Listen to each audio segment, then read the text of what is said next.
The first time I found him, he was barely breathing. A heap of matted fur and exposed ribs collapsed at the edge of my property, where the pine forest begins to swallow the cleared land.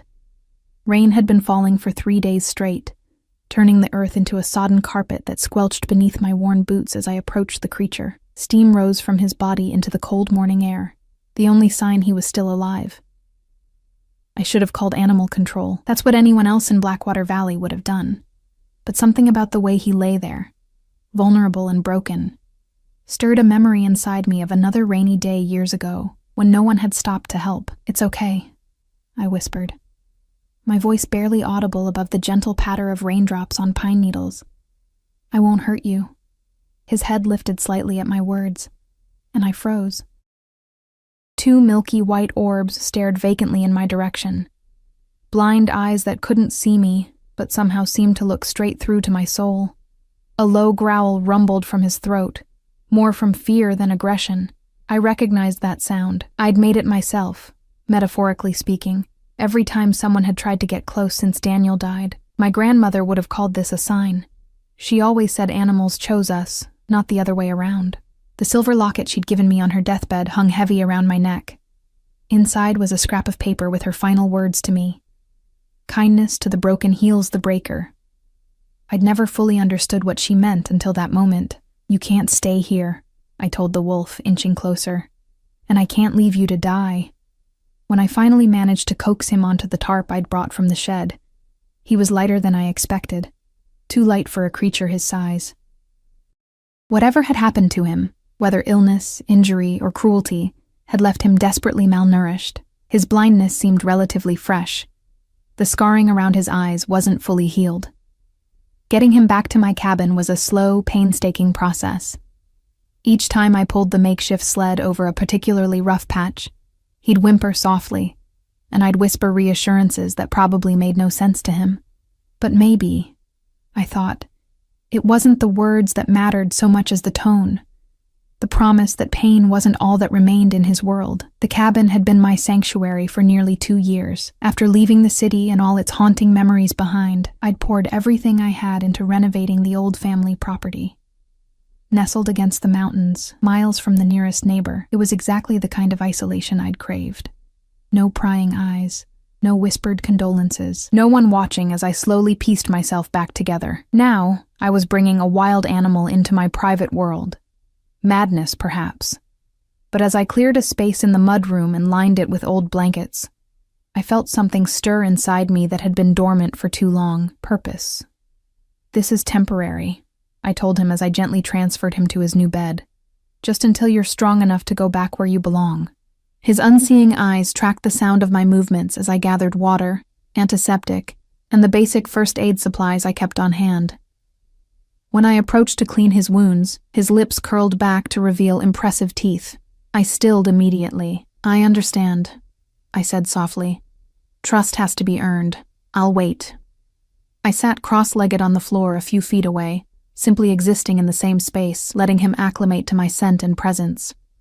Eventually, his head lowered onto his paws, though the tension never fully left his body. Progress of a sort. That night, I slept on the sofa instead of in my bed upstairs, unwilling to leave him alone in a strange place. Through the darkness, I heard his occasional restless movements, the scrape of claws against the wooden floor as he tried to orient himself in his lightless world. Just before dawn, I woke to find him silent and still, his breathing shallow. "Please don't die," I whispered into the pre-dawn gloom. "Not here, not under my watch." It wasn't just about him anymore. It was about me, too. About proving that I could still nurture something back to health after failing so catastrophically with Daniel. The first week was touch and go. I managed to coax him into drinking water mixed with electrolytes and eventually to accept small pieces of cooked meat from a distance. I never touched him directly, respecting the invisible boundary he established. Each day, I talked to him about inconsequential things. The weather, the birds outside, the book I was reading. Not because he understood, but because the quiet had been my only companion for too long, and speaking aloud felt like flexing a long-disused muscle. By the second week, he'd gained enough strength to stand on shaky legs, mapping out the mudroom with careful steps, and an attentive nose. I expanded his territory to include the kitchen and living room, removing anything fragile or dangerous. He moved with increasing confidence, memorizing the layout until he could navigate without bumping into furniture. It was remarkable how quickly he adapted, how resilient he proved to be. It was during the 3rd week that I noticed the first change. I'd been sitting on the floor near him, reading aloud from my latest mystery novel, when I glanced over and caught a flicker of something different in his eyes. Where they had been cloudy white, I now saw the faintest hint of color emerging at the centers, a warm amber that seemed to glow in the firelight. "Your eyes," I gasped, forgetting for a moment that he couldn't understand me. "They're changing." His head tilted at my voice, ears pricked forward with an intensity I hadn't seen before. For the first time since I'd found him, I wondered if there might be something more to his blindness than a simple injury. Something almost supernatural. But I quickly dismissed the thought. Living alone in the mountains was clearly affecting my rationality. As days passed, the transformation continued. The milky film receded further, revealing more of that unusual golden hue. Sometimes, when I entered a room, I could swear he was tracking my movements before I made a sound, but that was impossible, wasn't it? I started taking him outside, keeping him on a makeshift lead fashioned from a rope. At first, he stayed close to my legs, nervous in the open space with its unpredictable terrain. But gradually, his confidence grew. He lifted his snout to the wind, seemingly remembering scents from his life before blindness. These outings became the highlight of my days. Watching him reconnect with the natural world felt like witnessing a rebirth. On the eve of the 4th week, a fierce storm rolled through the valley. Thunder crashed overhead, and lightning turned night to day in violent flashes. The wolf paced anxiously through the cabin, whining at each thunderclap. Without thinking, I sat on the floor and opened my arms. "Come here," I said gently. "It's okay." To my astonishment, he padded over and settled beside me, not quite touching, but close enough that I could feel the heat from his body. We sat that way for hours, 2 broken creatures finding comfort in proximity, as the storm raged outside. I must have dozed off at some point, because when I opened my eyes, weak morning light was filtering through the windows. The storm had passed, leaving behind that peculiar stillness that follows nature's fury. I started to stretch my stiff limbs, but froze when I realized the wolf's head was now resting heavily on my lap. Somehow, during the night, the final barrier between us had dissolved. With trembling fingers, I reached out, and for the first time touched the coarse fur between his ears. He didn't flinch or growl. Instead, he leaned slightly into my palm. Tears sprang to my eyes, unexpected and overwhelming. Such a small gesture of trust, yet it cracked something open inside me that I'd kept sealed tight since the funeral. "Thank you," I whispered, though I wasn't sure if I was thanking him or whatever force had brought him to me. Later that morning, as sunlight streamed through the kitchen windows, I was making coffee when I heard a strange sound behind me. Not quite a whine, not quite a growl. Something in between that raised the hairs on the back of my neck. I turned slowly. The wolf stood in the doorway, his posture alert, head held high. But it was his eyes that stopped my breath. The transformation was complete. Where blindness had clouded his vision just weeks before, 2 brilliant golden eyes now stared at me with unmistakable awareness. Not the eyes of a wild animal, but something else entirely. Something that spoke of ancient wisdom and impossible knowledge. As I stood frozen in shock, the air in the room seemed to thicken, pressure building as though a storm was brewing inside the cabin itself. The wolf took a step forward, then another, his movement suddenly fluid and purposeful.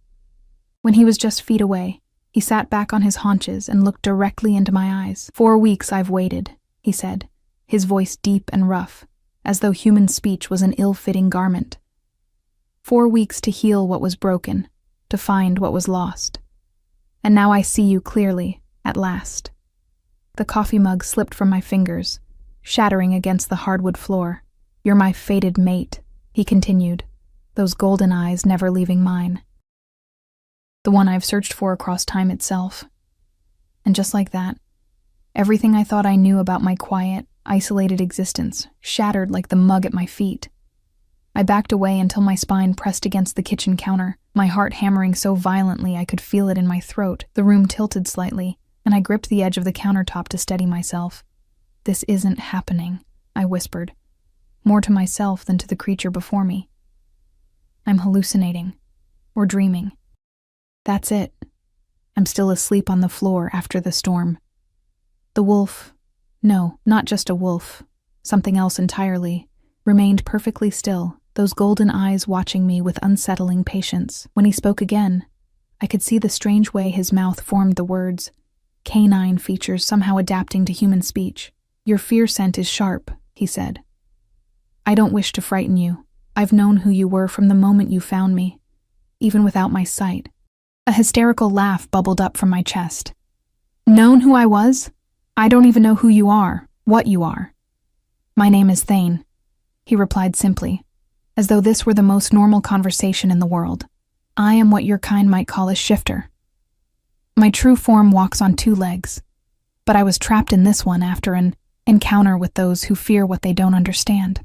I shook my head, blonde hair falling across my face. I pushed it back with trembling fingers. "Shifters aren't real. They're stories, myths," says the woman who's been nursing a blind wolf back to health for a month, he countered, and I could have sworn there was a hint of amusement in his voice. "Your grandmother knew better. The locket you wear. She understood the old ways." My hand flew to the silver pendant at my throat. How could he possibly know about my grandmother? About the significance of her gift? I'd never spoken of it while he was present. At least I didn't think I had. "What do you mean, fated mate?" I asked, seizing on the phrase that frightened me most. "I'm not anyone's mate. I'm just someone who found an injured animal." Thane tilted his head, a gesture so reminiscent of his wolf behavior that for a moment I could almost believe this was all some elaborate hallucination, that stress and isolation had finally broken something essential in my mind. "Among my kind, there exists a bond deeper than your human concept of love," he explained. "A recognition at soul level, rare, even for us. I've lived over 2 centuries waiting to feel it." 2 centuries? I echoed weakly. "We age differently," he said, as though this were a minor detail. "When I was attacked and blinded, I was tracking a scent that had been calling to me for months. Your scent, though I didn't yet understand what it meant. The attack left me vulnerable, unable to shift back to human form while healing. And then you found me." I sank slowly to the floor, mindless of the broken ceramic and spilled coffee surrounding me. This couldn't be happening, and yet, hadn't there been moments over the past weeks when I'd felt something unusual? The way his recovery had seemed almost miraculous, the strange comfort I'd found in his presence, despite the irrationality of harboring a wild predator. "Let's say, hypothetically, that I believe any of this," I said carefully. "What exactly do you expect from me?" "For now, nothing," Thane replied. "You weren't meant to discover my nature this way. The bond works best when accepted freely, not forced by circumstance. Then why tell me at all? Why not just leave once you were healed?" My voice cracked on the last word, betraying the unexpected pain the thought of his departure caused me. "Because the hunters who did this to me are still out there," he said, his tone darkening. "And now that you've helped me, your scent is mixed with mine. They could track you too." A chill ran down my spine that had nothing to do with the morning air. "Hunters? What hunters?" "There are those who know about my kind and see us as abominations, or worse, as trophies to be collected." His ears flattened against his skull, a visual reminder of his dual nature. "The man who leads them, Sullivan, has been hunting my pack for decades. His family has passed down the vendetta for generations." The name meant nothing to me, but the concept of being hunted sent cold fear crawling across my skin. I thought of my isolated cabin, miles from any neighbor, once a sanctuary, now potentially a trap. "So what happens now?" I asked, surprising myself with the steadiness in my voice. Thane's gaze softened slightly. "Now I protect you while my strength returns fully, and then, if you're willing, I take you to meet my pack. They can help keep you safe until Sullivan and his hunters are dealt with." "Your pack," I repeated numbly. There are more like you, not exactly like me. Each shifter has their own nature, their own story, but yes, there are others who share the dual existence. They've been searching for me since I disappeared. I closed my eyes, trying to process everything. When I'd moved to this remote cabin, I'd been seeking escape from a world that had taken everything from me. Daniel's death had left me hollow, a ghost moving through the motions of living. Caring for the injured wolf, for Thane, had been the first thing to make me feel something real again, and now this impossible revelation threatened to pull me back into a reality even more complex and dangerous than the one I'd fled. I need time, I said finally, opening my eyes to find him still watching me intently. It's too much. Time is something I can give you, he replied, but not much of it. My strength returns more each day, and with it, my ability to shift forms.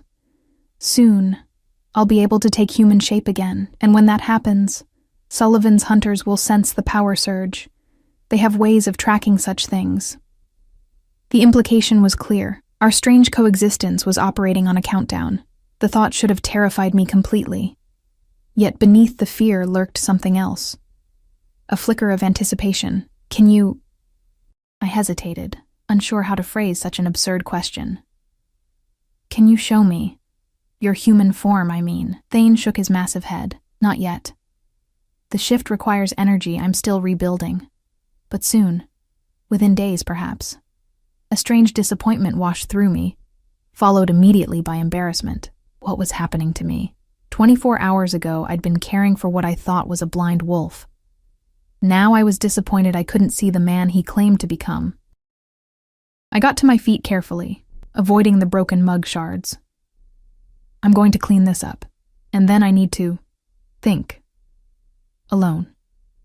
Of course, he said, backing away to give me space. I'll be here when you're ready to talk more.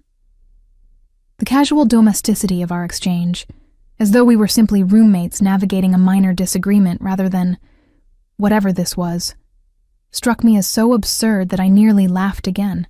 Instead, I busied myself with sweeping up the broken ceramic, grateful for the mundane task to ground me.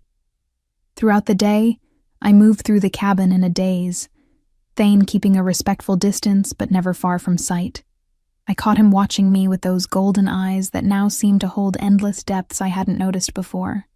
Or had they always been there, and I'd simply lacked the context to understand what I was seeing? As evening approached, I retreated to the porch with a blanket and a glass of wine, staring out at the forest that suddenly seemed less a refuge and more a mysterious realm harboring secrets I'd never imagined. The temperature dropped with the sun, but I welcomed the chill against my flushed skin. Footsteps behind me, padded paws on wooden planks, announced his presence. Without turning, I asked, "How many others are there? Like you, I mean." "Fewer than there once were," Thane replied, settling beside my rocking chair. "My pack number's 18. We're one of the larger ones remaining."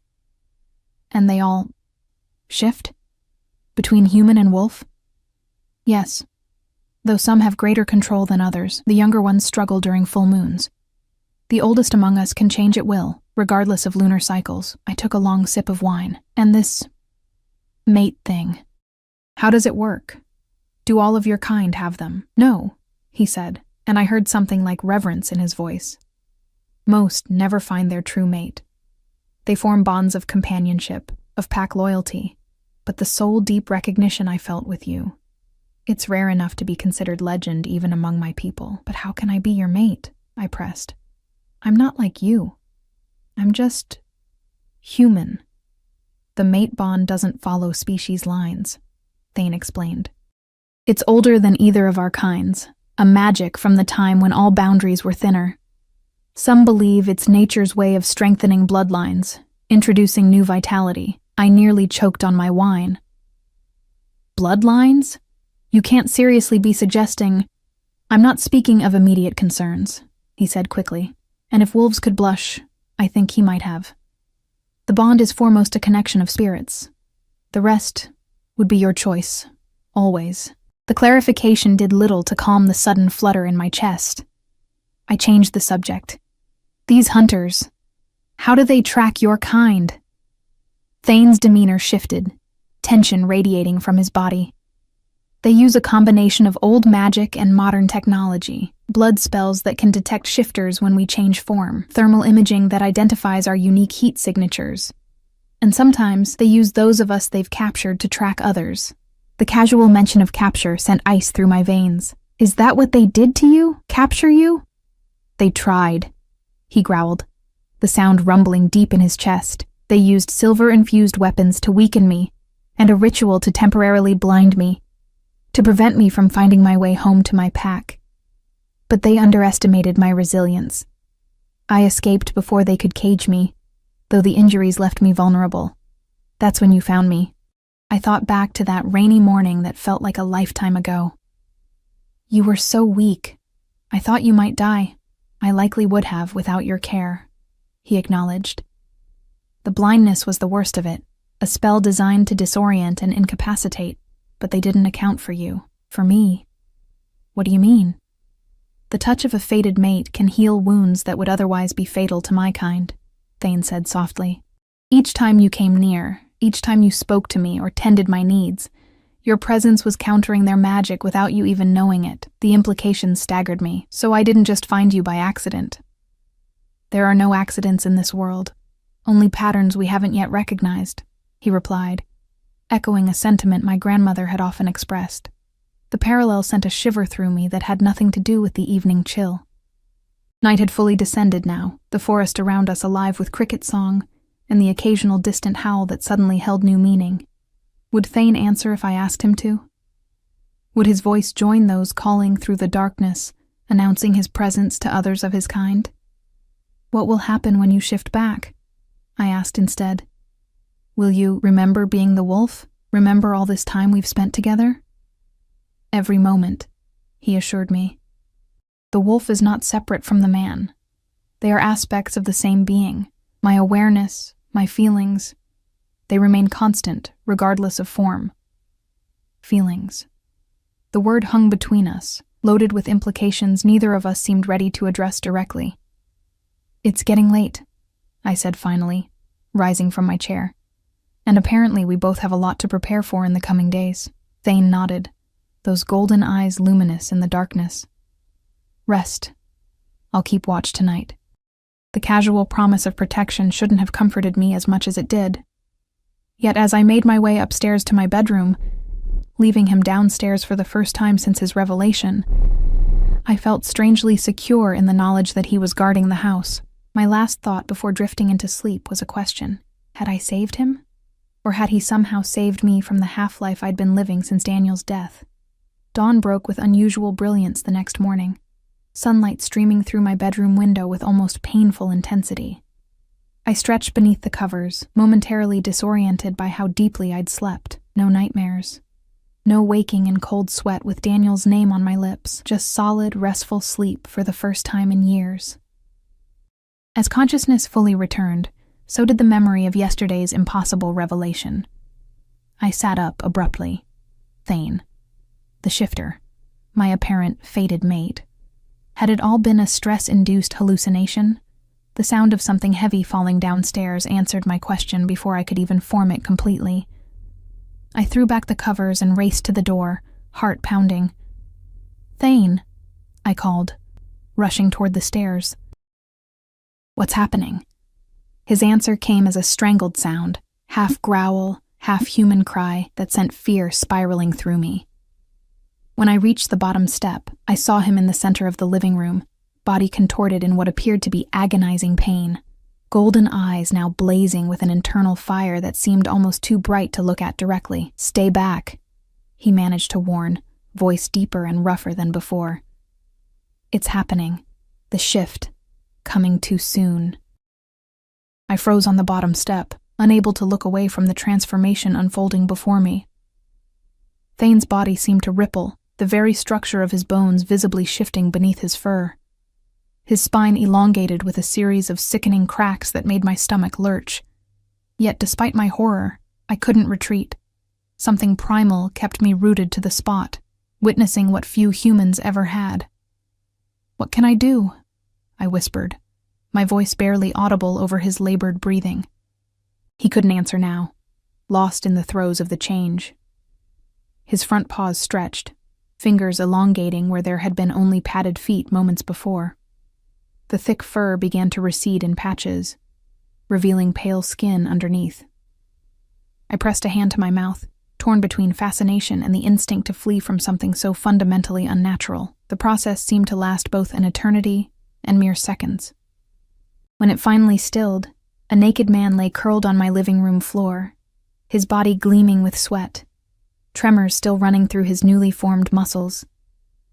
Dark hair, nearly black, fell across a face that remained partially hidden against the hardwood. For several heartbeats, neither of us moved. Then, slowly, he pushed himself up to a sitting position, and I saw his face clearly for the first time. He was beautiful in a way that stole my breath, features too perfect to be entirely human. Those same golden eyes now set in a face that seemed sculpted rather than born, high cheekbones, a strong jaw darkened with stubble, and lips that curved slightly even in repose. He looked to be in his 30s, though if what he'd told me about shifter longevity was true, he could be decades or even centuries older. I suddenly realized I was staring, and averted my eyes, my cheeks burning. "I'll get you some clothes."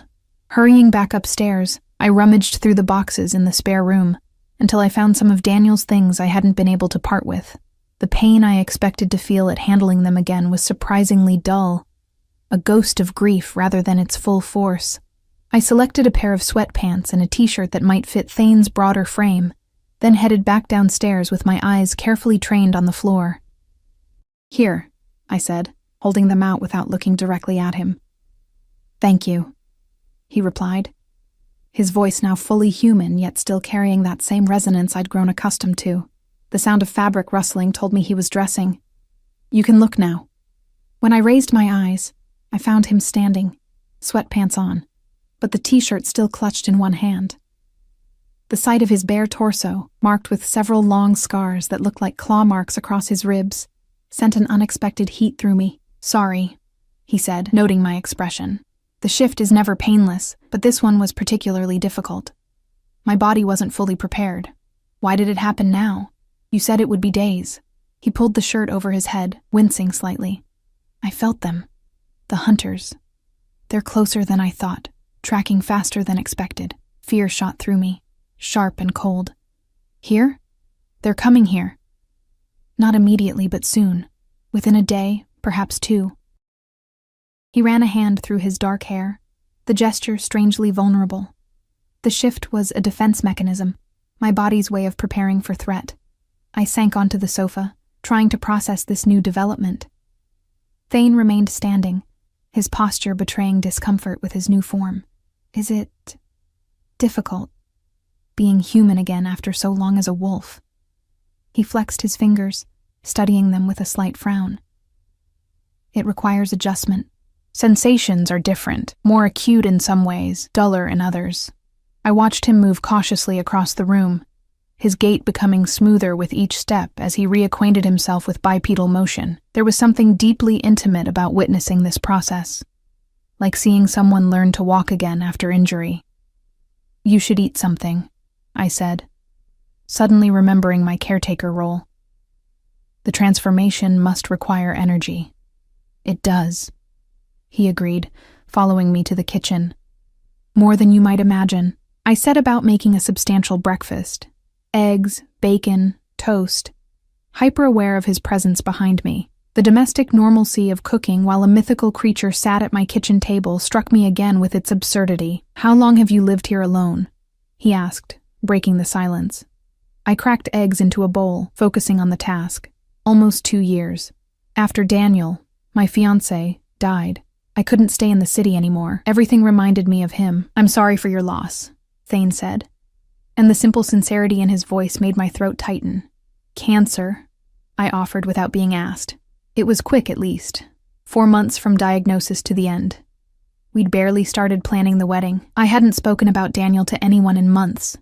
Yet here I was, sharing my deepest pain with a stranger who wasn't quite a stranger anymore. "Grief changes us," Thane observed quietly, "reshapes our very souls." I've lived long enough to lose many I've cared for. I turned to look at him, struck by the ancient sorrow in eyes that appeared so youthful. How old are you really? By human counting, 243 years, he replied. Young among my kind, actually. Our alpha is nearly 500. The eggs nearly slipped from my hands. 500 years? How is that possible? The dual nature extends our lifespan. The wolf heals what would kill the human. The human mind preserves what would be lost to animal instinct. He accepted the plate I offered, adding, though we can die, from sufficient violence, or by choice when the centuries become too heavy to bear. I sat across from him, my own appetite diminished by this casual discussion of centuries-long existence. And these fated mates you mentioned, do they live as long? Something flickered across his features. Hesitation, perhaps. Sometimes. The bond can extend a human lifespan, though not to the full measure of a shifter's years. But that's rare. The implication hung between us. Even if I accepted this bizarre connection between us, I would eventually age and die while he remained. The thought sent a peculiar pain through me that I couldn't quite name. Why me? I asked suddenly. What makes someone a fated mate? Is there something special about me that I don't know? Thane set down his fork, giving the question serious consideration.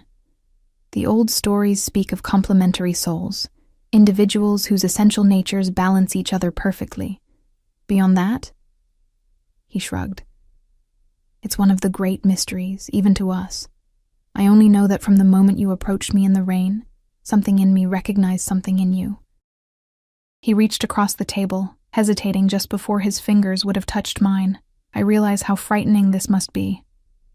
How impossible it seems. I don't expect you to embrace any of it. Certainly not immediately. I drew back slightly, not ready for contact that now held such loaded significance. These hunters you mentioned, tell me more about them. What exactly are we facing? The shift in subject wasn't subtle, but Thane accepted it gracefully. Sullivan comes from a line of hunters stretching back generations. They believe shifters are abominations, unnatural creatures that upset the divine order. But there's more to it than religious fervor.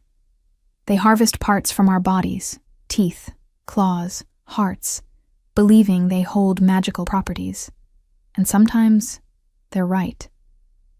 My stomach turned at the casual description of such barbarity. That's horrific. The natural world has always been red in tooth and claw, he said without apparent emotion. We've just developed more elaborate justifications for our predatory natures. The philosophical detachment in his tone reminded me sharply of his inhuman perspective, of centuries lived watching mankind's cruelty evolve into ever more sophisticated forms. So what's our plan? I asked, pulling us back to immediate concerns. You mentioned taking me to your pack. Yes, it remains the safest option. My territory lies about 40 miles north, deep in the mountains where humans rarely venture. My people can protect you while we deal with Sullivan. And after? What happens after these hunters are dealt with? I couldn't quite bring myself to ask directly if he meant to kill them. Thane's golden gaze held mine steadily. That would depend entirely on you. The mate bond doesn't create obligation, only possibility. You would be free to return to your life here, if that's what you choose. The thought of returning to my solitary existence after all this should have been comforting, a promise of eventual return to normalcy. Instead, it left me feeling strangely hollow. We should leave today, he continued, rising from the table. Pack only what you can't live without. We'll travel on foot through the forest. Less chance of being spotted that way. On foot? 40 miles? I stared at him incredulously. That would take days. A smile tugged at the corner of his mouth, transforming his features. For humans, perhaps. I can carry you in wolf form for much of it. We'll reach my territory by nightfall tomorrow if we leave within the hour. The casual assertion of his supernatural abilities reminded me yet again of how little I truly knew about him, about what he was capable of. I'd witnessed his transformation, fed him at my table, yet he remained fundamentally mysterious. I I gestured vaguely upstairs, suddenly overwhelmed. Pack. Think. He nodded, understanding in his eyes. Take the time you need. I'll keep watch. In my bedroom, I moved on autopilot, pulling essentials into a backpack while my mind raced. 24 hours ago, my biggest concern had been whether the wolf's eyesight would fully recover. Now I was preparing to flee from murderous hunters with a man who'd spent weeks as an animal in my care. My hand brushed against my grandmother's locket as I reached for a sweater. I paused, remembering Thane's words. Your grandmother knew better. She understood the old ways. Had she known? Had there been signs throughout my childhood that I'd missed or forgotten? I'd always attributed her tales of forest spirits and ancient magic to an old woman's fancy. Charming nonsense from another era. Now I wondered what else she might have tried to prepare me for. When I returned downstairs, backpack slung over my shoulder, Thane was standing at the window, his posture alert. He'd rolled the sleeves of Daniel's t-shirt up to his elbows, revealing forearms corded with lean muscle. He turned at my approach, golden eyes assessing. Ready? He asked simply. I nodded, though ready was perhaps the furthest thing from what I felt. As I'll ever be. Leaving my cabin felt like abandoning the last remnant of my former life. I stood on the porch, keys in hand, staring at the weathered door I'd painted myself during that first summer of solitude. Behind it lay the sanctuary I'd created, the place where I'd slowly begun to heal. We can come back, Thane said softly, reading my hesitation. When it's safe. I nodded, unable to speak past the sudden tightness in my throat. With deliberate movements, I locked the door and slipped the key into my pocket, a gesture of faith that there would indeed be a return journey. Thane led us toward the tree line at the northern edge of my property, his movements fluid and confident in a way they hadn't been earlier. With each step into the forest, he seemed to grow more at ease in his human skin, as though proximity to the wild was restoring something essential in him. I'll need to shift again soon, he explained as we navigated the increasingly dense underbrush. We'll cover ground faster that way, and I can better track any threats. The casual mention of his transformation sent a flutter of anxiety through me. Does it hurt? Every time? He glanced back, his expression softening. Less when it's voluntary. The forced shift this morning was unusually painful. We walked in silence for another mile or so, the forest growing thicker around us. Eventually, Thane stopped in a small clearing, turning to face me. This is far enough from any hiking trails, he said. I should change now. I nodded, unsure where to look or what to do. Despite having witnessed his transformation once already, I felt suddenly shy at the prospect of seeing it again, especially now that he was fully conscious and aware of my presence. You might want to turn around, he suggested with a hint of amusement. The clothes won't survive the shift. Heat rose to my cheeks as I quickly turned my back. The sound of fabric rustling told me he was undressing. I fixed my gaze on a nearby pine tree, studying its bark with unnecessary intensity. It won't take long, he said, his voice already changing, deepening to that strange register between human and animal. I kept my eyes averted as the sounds began, the crack of bones realigning, the wet sliding of tissues reshaping, and the low guttural moans that made my stomach clench in sympathy. When silence finally fell, I risked a glance over my shoulder. Where Thane the man had stood moments before, Thane the wolf now waited, his golden eyes the only unchanged feature in the transformation. He seemed larger somehow than I remembered, his black fur glossier, his stance more powerful. Perhaps it was simply that I was seeing him now through new understanding. Not as a wounded animal, but as a being who had chosen this form. He patted toward me, nudging my hand with his muzzle. The gesture was startlingly intimate now that I knew the consciousness behind those eyes was fully aware, fully human in its complexity. What now? I asked, my voice sounding thin in the forest's vastness. Thane moved a few paces away, then looked back at me expectantly. When I didn't immediately follow, he returned and gently took the edge of my jacket sleeve between his teeth, tugging me toward his side. You want me to ride on your back? I asked incredulously. He dipped his massive head in what could only be interpreted as a nod. Is that even possible? I mean, you're big for a wolf. but I'm not exactly small. The look he gave me was so distinctly unimpressed that I almost laughed despite my anxiety. He nudged me again, more insistently. All right, I muttered, approaching his side cautiously. But if I hurt you?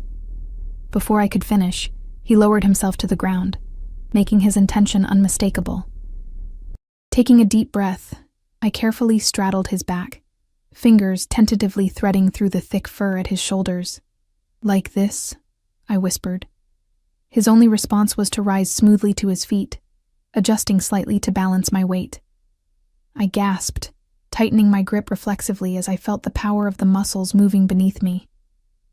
He took a few experimental steps, seemingly unbothered by my presence on his back. This is insane, I said, half to myself. Absolutely insane. Thane made a sound suspiciously like a chuckle deep in his throat. Then, without further warning, he began to move. What started as a walk quickly accelerated into a smooth, loping run that ate up the forest floor beneath us. I clung to him, my body gradually learning to move with his rather than against it.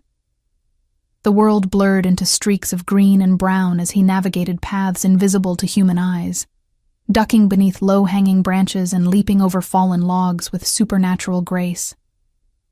The initial terror of the speed gave way to something unexpected: exhilaration. Wind whipped my hair back from my face, carrying the rich scents of pine and earth. Sunlight dappled through the canopy above, creating patterns that shifted and danced across Thane's dark fur. For the first time in years, I felt truly alive, every sense heightened by the sheer impossibility of what we were doing.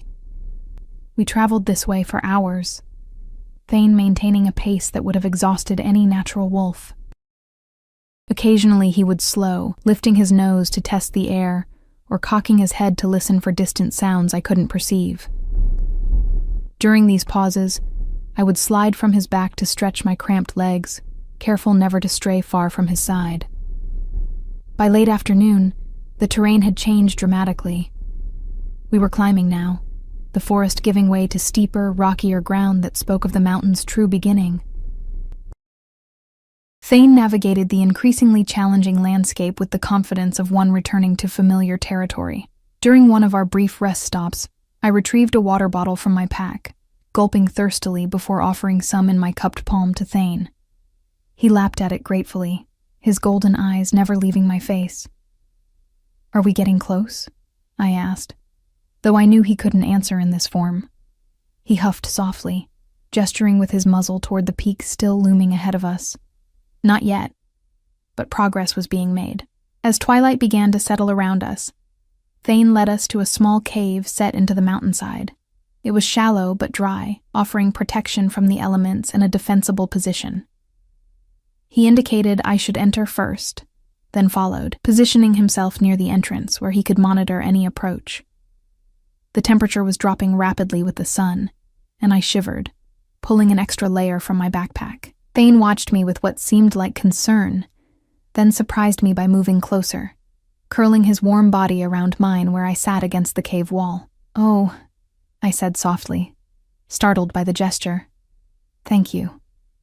The shared warmth was practical, I told myself, nothing more. Yet I couldn't deny the strange comfort I found in his proximity, in the steady rhythm of his breathing and the solid weight of him against my side. Despite the utter strangeness of our situation, I felt safer than I had in years. As full darkness descended, Thane's ears suddenly pricked forward, his body tensing beside me. A low growl rumbled in his chest, barely audible but unmistakable in its warning. "What is it?" I whispered, fear instantly flooding back. "The hunters?" He rose to his feet, moving to the cave entrance with silent grace. I followed, staying close behind him as he peered into the night. For several long moments we stood frozen, Thane's attention fixed on something I couldn't perceive. Then, from the darkness beyond, came an answering sound. A wolf's howl, hauntingly beautiful in the night air. Thane's posture changed immediately, the tension bleeding away. He turned to me, nudging my hand reassuringly. before looking back into the darkness. A second howl joined the first, then a third, creating an eerie chorus that echoed across the mountains.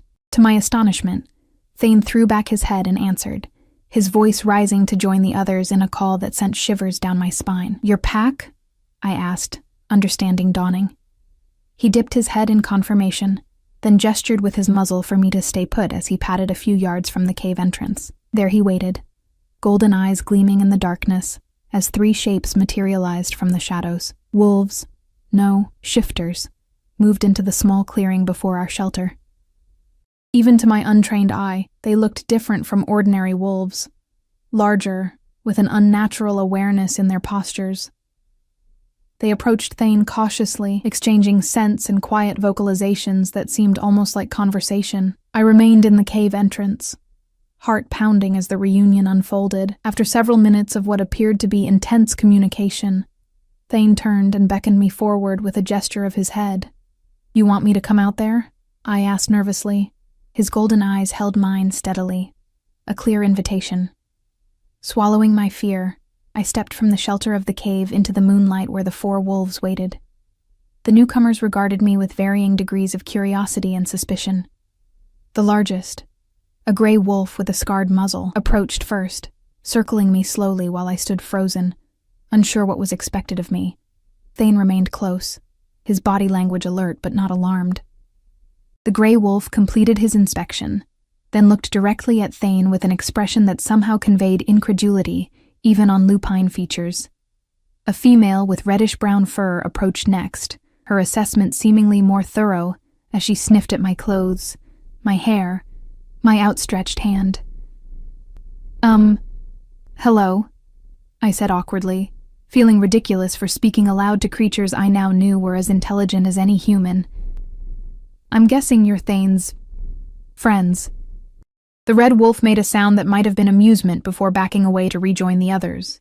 The third wolf, smaller and younger looking with mottled gray and black fur, seemed the most openly curious, tilting his head at me in an almost playful manner. Thane moved to my side, pressing against my leg in what felt like a protective gesture. The gray wolf, who I was beginning to suspect might be the alpha Thane had mentioned, made a short, sharp bark that seemed to carry an order. Immediately, the younger wolf disappeared into the trees, moving with astonishing speed. "What's happening?" I whispered to Thane, though I knew he couldn't answer in his current form. The red female approached again, this time carrying something in her mouth, a bundle of fabric that she dropped at my feet. I bent to pick it up, realizing it was clothing, a simple shirt and pants, clearly intended for Thane. Understanding dawned. "You're going to shift back?" Thane nodded, then looked pointedly toward the cave.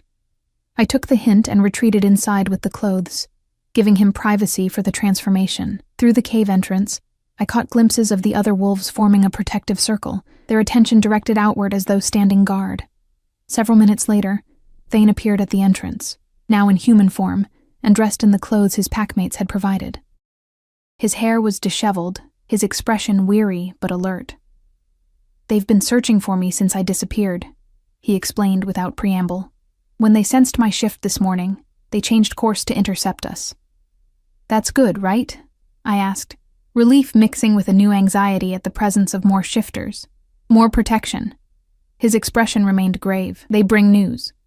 Sullivan's hunters have divided their forces, some still tracking my original trail, but others..." He hesitated. "Others were headed toward your cabin when my pack picked up their scent." Cold fear washed through me. "My cabin? But why would they go there if they're tracking you?" "Because they know what you are to me now," Thane said softly. "And taking a shifter's mate is the surest way to draw them into a trap." The revelation struck me like a physical blow. How could they possibly know? I didn't even know until yesterday. Thane ran a hand through his dark hair, his expression troubled. "There are ways, old magic, that can detect the forming of mate bonds. It's how Sullivan's family has hunted my kind for generations. They seek out those with the potential for such connections and use them as bait. So I was already marked somehow, even before we met." The thought that I'd been unwittingly entangled in this supernatural conflict long before finding Thane sent a wave of dizziness through me. "Not exactly," Thane replied, guiding me back to sit against the cave wall. "The potential was there, dormant. When we met, when you helped me, it began to activate. And when I shifted this morning, it would have sent out a pulse of energy that those attuned to such things could detect." The gray wolf appeared at the cave entrance, his massive form blocking much of the moonlight. He fixed Thane with an intense stare that seemed to communicate volumes. "Ellis says we need to move," Thane translated. "They've picked up hunter activity less than 10 miles south." "Ellis?" I echoed, looking at the imposing wolf with new understanding. "The Alpha?" Thane nodded. "He's been leading our pack for over a century. If anyone can get us safely to our territory, it's him." The red female joined Ellis at the entrance, her intelligent eyes assessing me with unnerving directness. "That's Nara," Thane said, "our best tracker. And the younger one is Kale, newest to the pack, but fiercely loyal." And I tried to process the fact that these wolves were people, individuals with names and histories and personalities. People who could, presumably, take human form just as Thane had done. "Why don't they shift?" I asked. "Wouldn't it be easier to communicate?" "Safer to remain as wolves while we're exposed," Thane explained. "A human scent carries further, and we're less conspicuous as animals if any hikers or hunters pass by. Besides, Ellis prefers this form, says it keeps his thinking clearer." Ellis made a sound that might have been agreement before turning away, clearly expecting us to follow. Thane helped me to my feet, his touch lingering perhaps a moment longer than necessary. "We'll travel through the night," he said. "My pack knows these mountains intimately. Every cave, every hidden pass. By dawn, we should reach the outer boundaries of our territory." "And then what?" I asked, shouldering my backpack. "What happens once we're there?" Something softened in Thane's golden eyes. "Then you'll see the home I've been trying to return to for a month, a place where my kind has lived in secret for centuries." We set out into the night, the 4 wolves forming a protective formation around me, Ellis and Nara taking point, Thane at my side, and Kale bringing up the rear. The darkness that should have been impenetrable was apparently no obstacle for them, as they moved with confident precision through terrain that had me stumbling despite my careful steps. After nearly an hour of slow progress, Thane stopped abruptly, turning to me with concern. "This isn't working. You can't see well enough, and we're making too much noise." Before I could respond, he was already pulling his borrowed shirt over his head. "I need to shift again. You'll ride as you did earlier, but your clothes," I began, embarrassed again by the practicalities of his dual nature. "Kyle will carry them," he said, already unlacing the simple shoes he wore. "It's more important that we move quickly now. The hunters are too close for comfort." I turned away as he undressed, hearing the now familiar sounds of transformation behind me. When I looked back, Thane the wolf stood waiting, his golden eyes reflecting moonlight. Ellis made a sound that seemed almost like approval before continuing forward, clearly expecting us to follow. Riding on Thane's back through the night forest was even more surreal than it had been during daylight. The world was reduced to shadows and silver patches of moonlight, the only constants being the warmth of his body beneath me and the rhythmic movement of his muscles as he navigated the treacherous terrain. The other wolves ghosted alongside us, occasionally disappearing from view, only to reappear moments later. They moved with a coordination that spoke of years hunting together, communicating through subtle signals I couldn't begin to interpret. We traveled this way for hours, the mountains growing steeper and more rugged around us. Just when I thought I couldn't endure the cold night air any longer, Ellis led us into a narrow pass between towering rock faces.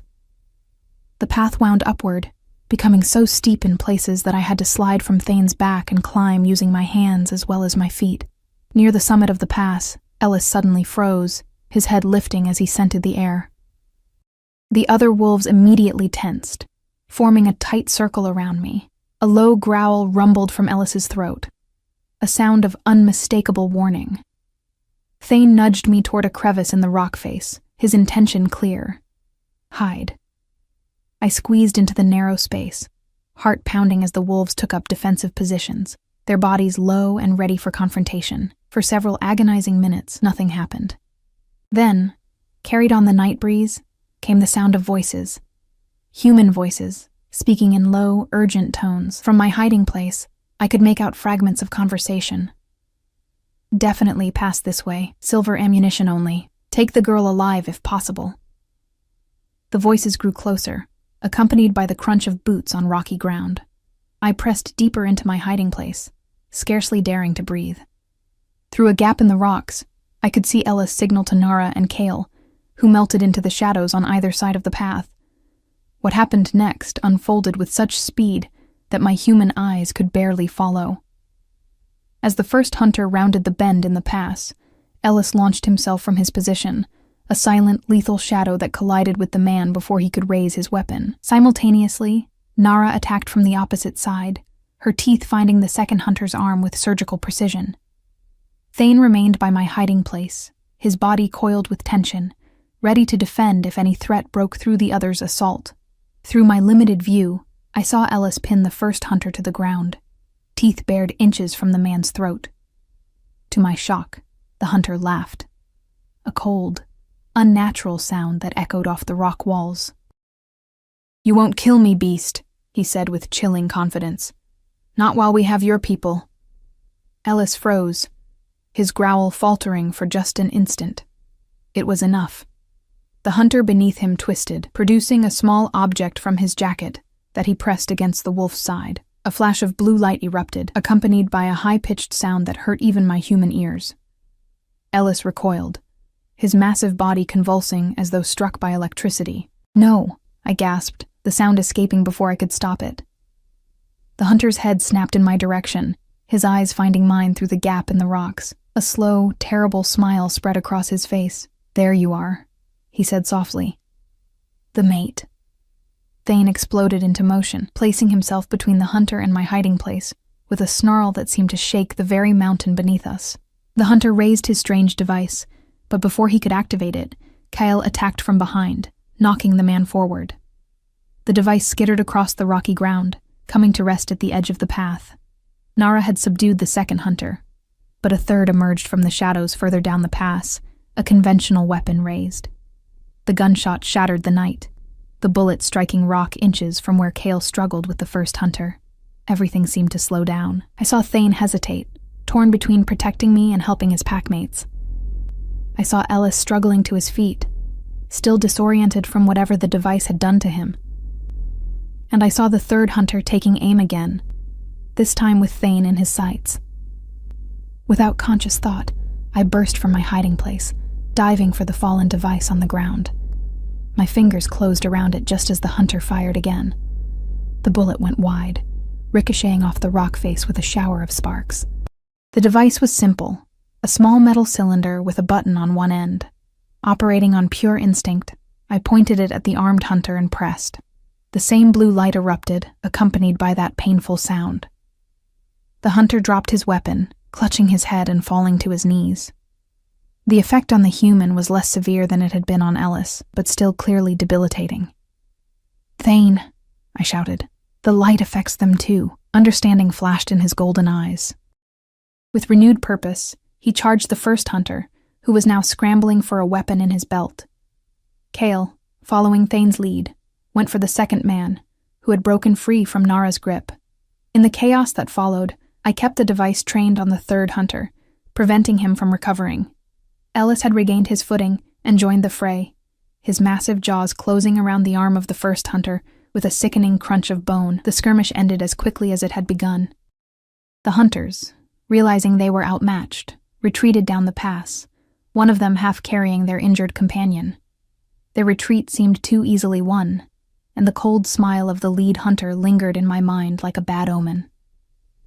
When silence had fallen again, Thane returned to my side, checking me for injuries with anxious movements. I was shaking, the device still clutched in my hand. "I'm okay," I assured him, though my voice trembled. What was that? What did I just do? Ellis approached, his respect for me visibly changed after my intervention. He nudged the device with his nose, then looked at Thane meaningfully. "It's a sonic disruptor," Thane explained after a moment, designed specifically to target our enhanced senses. The fact that it affected the hunters, too, suggests they've been augmented somehow. "The man said they have your people," I said quietly. "What did he mean?" Thane exchanged a look with Ellis, some silent communication passing between them. "We've had members of our pack go missing over the past year," he admitted. "We assumed they'd been killed, but if Sullivan is holding them captive..." The implications hung in the air between us, adding new urgency to our journey. Ellis made a sharp barking sound, clearly an order to move out. This time, there was no argument. We continued through the night with renewed purpose, the encounter with the hunters having shaken any complacency from our group. By the time dawn began to lighten the eastern sky, we had crossed through the pass and descended into a hidden valley nestled high in the mountains. As the first rays of sunlight touched the valley floor, I gasped at the sight revealed before us. Nestled among ancient pines stood a collection of cabins and larger structures, blended so seamlessly with the natural environment that they would be nearly invisible from the air. Smoke rose from stone chimneys, and as we approached, I saw figures moving about, some human in form, others as wolves. "Welcome to Wolf Haven," Thane said softly, having shifted back to human form and quickly dressed in the clothes Cale had carried, "our home for the past 300 years. As we descended into the valley, people began to notice our approach.